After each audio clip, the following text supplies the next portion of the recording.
In this video, I will show you 3 ways to use scripts in Photoshop on macOS. The third method is best, so stick around for that. For Windows, see the link in the description for another video of the same instructions for Windows. The first method is to simply run the script. You can run scripts from any location, even a network volume, but to demonstrate, I'll use my Downloads folder as the location. Here I have a simple script, Add Guides to Selection. This script requires an image to work with. Scripts vary.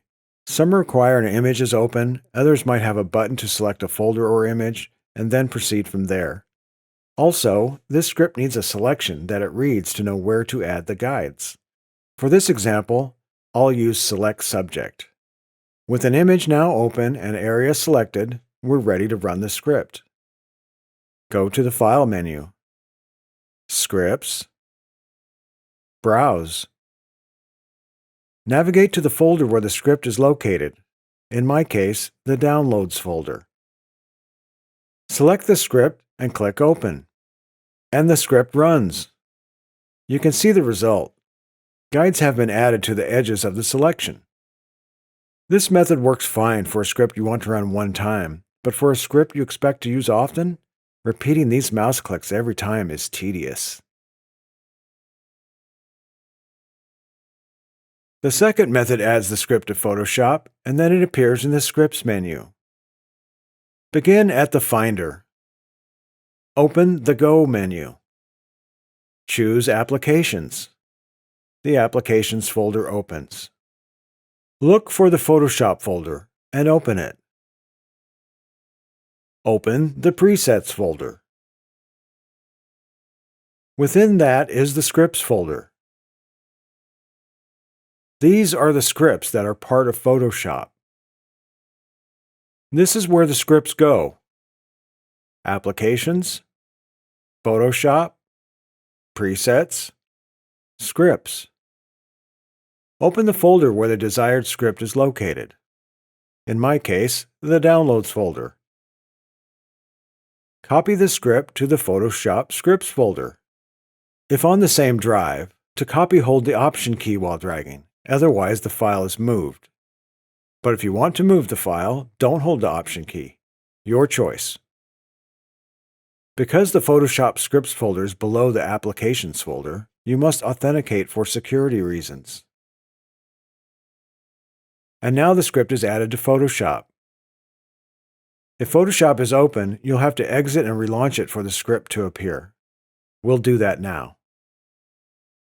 Again, this script requires an image and a selection. So let's set that up as before, same image, and use Select Subject. Go to the File menu, Scripts, and now you can see the script is in the menu. Select the script and it runs as before. A little better than method 1, but next is even better. The best way to use scripts in Photoshop is with actions.